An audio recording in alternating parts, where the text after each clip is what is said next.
Today I'm going to talk to you guys about Chemical City, which is an album by a band called Sam Roberts Band. Well, okay, it's Sam Roberts Band now, but when the album came out, it was just Sam Roberts. Either the band was like, dude, come on, what are we? Or Sam Roberts was like, yo, these guys are super important, and it's not just me. Or maybe he wanted to be like one of those bands from 20, 30, 40 years ago where it was like dude and then band. But either way, it was Sam Roberts at the time, and it says his second album. It was second album. I didn't hear it when it came out in 2006. I heard it in about 2010, so about like 8 or 9 years ago, 2009, 2010. My dad had started showing me Sam Roberts. I got into his car one day and he had We Were Born in the Flame, which was his first album. He was showing me the first few songs, like Hard Road, Brother Down, Where Have All the Good People Gone? Water. And I really started to enjoy his music. The thing I really liked about it at first was, I think, the fact that he was Canadian, and it was, I think, his voice and the tone of the guitars, very, very his band. If you hear a song, you can really tell it's him from the huskiness of his voice and the certain tone that he uses with his guitars. And I really started to enjoy it. And then we tried, he tried showing me the whole album, We Were Born in the Flame. And I wasn't a huge fan of the whole album. It's like the first few songs. But when my dad showed me Chemical City, it was a little bit different, because it was one of the first albums that I listened to the full album and was encapsulated by the fact that it was 10 songs that were all good. Every single song on Chemical City is good. If you want to listen to one Sam Roberts band, it's this one. Chemical City is 10 songs that are fantastic. I don't know if I'd call them perfect songs, and I don't actually know why I wouldn't. I think it's because the thing with Sam Roberts is it's not mind-blowing music. It's not anything super crazy, but that's what I like about it. I really enjoy, nowadays at least, albums that are very experimental, very industrial, very strange. Get used to it. I really like music that's really pushing the button nowadays. I think the thing about Sam Roberts that really appeals to me is the catchiness of the songs, as well as the fact that he is Canadian. So it's like that little niche of like, oh geez, hey, cool, I'm Canadian, I can be mildly popular someday. I want to really get into what I think is this album's high points, and really try and push forward that I think this is his most consistent album. It's 10 songs, none of the songs drag out, except for maybe like one or two that have a certain, like a part of it that I think maybe goes on a little too long, or it isn't fleshed out enough. But overall, if I'm just listening to the album, I don't even notice that. I don't skip them. I listen to them. I think they're great. And another thing I kind of like about it is with the album art, it's like this city, and then there's something like a bridge or a road leading to it. And you can pretend that there's a concept to this album.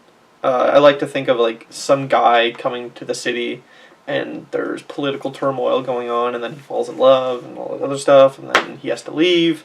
Or you can just listen to it and it's just good songs that sound that sound very fun. They're very comfortable. They're very cozy songs, very warm. There's a lot of really interesting imagery and metaphors used in Sam Roberts' lyrics, which is another thing I've always really enjoyed about him.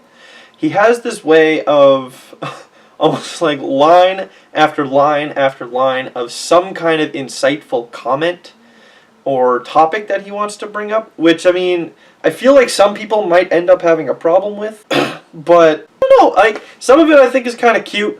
Some of it I think legitimately you can pull important life lessons out of.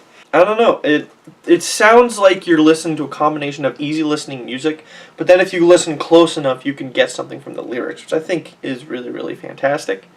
The album starts off with The Gate, which preps you for this fantastic rock story about going somewhere to the Chemical City, and it's just very anthemic and epic, and it gets you hyped for the album. And then right after it goes into Bridge to Nowhere, which is mellows out completely, but it's this idea of being not productive with your time, not going forward in life, being on a bridge to nowhere. And I don't know, it's a song that I feel like really sticks with people. It has a very nice, calm, mellow instrumentation behind it, but there's still power. Then we go into With a Bullet, which is one of the more love-oriented songs that has this super catchy instrumental to it. And something else about this song, I feel like, really highlights how a song from Sam Roberts will there's so many different parts to it in terms of ideas for how to sing the melody. I feel like another really good song to explain what I'm trying to say is if you listen to something like Hard Road from the first album, he just keeps coming up with these melodies and ways of singing and passages that fall into the song that are extremely important. It's like having like a verse and then like a pre-chorus verse and then a bridge and then a post-bridge and then an outro and having all these different and they're all good. They're all iconic. They stand out so much. After that, we get the longest song on the album, about 8 minutes, called Mind Flood. It's very, hazy, spacey at first, talking about the mind flood and needing to, relax. Kind of reminds me of I'm in Your Mind Fuzz by King Gizzard and the Lizard Wizard, some of the songs in there. But then at the very end, it's this huge, fast, pummeling guitar and drum passage that kind of is reminiscent of The Gate, that takes up majority of the song, and then it fades out. And then after that, we get Uprising Down Under, which is one of the cutest songs on the album, in my opinion. Another love song, but I don't know, it has a very interesting way of describing love in the sense of being there for someone and always going to have their back, provide things for them, and say that you'll always be here, you're not going to be in a rush to move on and to get somewhere else in your life. But it's this idea of you're not sacrificing, because in the chorus he says, I can wait for a little while, I got time. It's this idea of you're not sacrificing anything waiting for this person. You have the time. You're happy with your life. You have these resources, and you're going to be there to provide for that person when they need it. After that, we have Mystified and Heavy, which is really a mystical song. Very low key. I really enjoy Mystified and Heavy. I find it really relaxing, but then the chorus comes in, and it's, with I know it was only a dream, as delicate as a dragonfly wing, not being sure of something or something being an illusion. It could be a romance or a relationship or just something, a facet of your life that you thought was always going to be there, but it turned out to be very not, what's the word I'm looking for?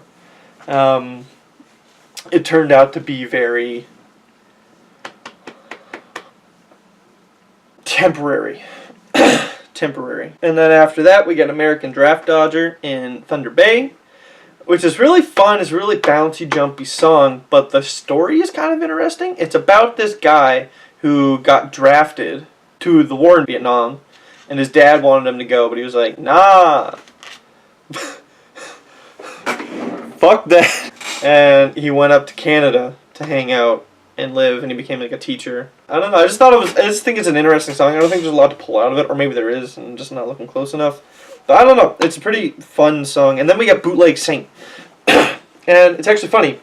I've done multiple drafts of this video, and this song, I've always tried to explain it as the Bootleg Saint reminds me of when you watch Schindler's List, Oscar Schindler in the very beginning of the movie, when he's getting all the money, not the money, but like he's becoming friends with all the generals and becoming a popular person, and it's all this ploy to make a lot of money. I think of like that accurately describes the Bootleg Saint that is sung about in the song, but it has like a religious twist on it. And after that, we have The Resistance, which is kind of like, I think of it as the last song in the album, even though it's only 9. Number 10, I think of more as like a credit roll. But The Resistance, when I listened to this album and like this song when I was in junior high, The Resistance, I listened to that song all the time because it's like the perfect angsty song. And there's a line in it that really stands out to me. I poked my finger in the public eye. You know, whether that's doing deviant things or wearing weird, crazy clothes or just being a strange person, standing out, being a light, something that people can't look away from, or maybe they see it and they're like, oh, that's weird, that's bizarre. I don't want to be a part of that. That's weird. And I don't know, it really stuck with me. And I feel like if you're in a place in your life where you're feeling rebellious or kind of angsty, it's one of those songs that you're going to put on and be like, yeah, yeah, yeah, yeah, I hate society, or some shit like that. And then the album ends off with A Stone Would Cry Out. Heart-wrenching. Fantastic song to end the album with, in my opinion. Not conceptually. I don't know where it fits in conceptually, like this idea of like he's going away or the person is left or anything, but like essentially a song about being turned to stone, turned cold because of how a situation has gone down and having to deal with, you know, losing a person. Like it gets so hard to do that a stone would cry out. You know, because the idea of like a stone is supposed to be like, you know, extremely dense, but then yeah. I feel dumb having to explain it, and I feel like that kind of ruins it. But like, I don't know. I think it's really interesting. I might end up doing that a lot in this series, just really like, talking about lines that I think really stand out, and I don't want people to miss. Not that they would miss it, but like you should go look for it. I don't know. Just Stone Will Cry Out. Super mellow, super calm, sad. It's a good song to listen to if you're sad. I enjoy it. Overall, Chemical City stands out to me as having 10 songs that are fantastic. There's no bad song in this album. There are fantastic melodies, fantastic riffs, instrumentation's great. There's so many insightful lines, and the album art's really cool too. I mean, you can't really ask for more other than 10 songs at about, I think it's like 50 or 45 minutes. But like it's this idea that the album itself is such a rememberable experience for me. None of his other albums have really done that for me in terms of the whole album, but Chemical City, it's fantastic.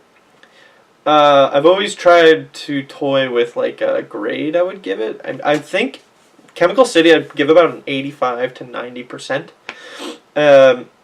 Because it's not perfect, but it is, I still think it is probably like in that A- range. So I'd give it about like an 85 to 90. I don't know, it really, really sticks with me. I always go back to it. I love showing it to people. Chemical City, you can't go wrong. So I'm going to leave it at that. So what do you think of that, guys? Let me know in the comments. Leave a like, leave a dislike.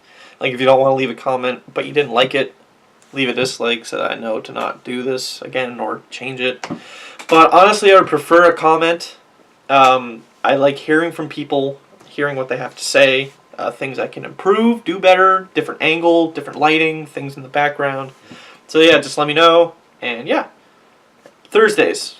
Thinking Thursdays is probably going to be the time that I'm going to do videos. So yeah. Alrighty. I'm going to leave it at that. Again, live your life.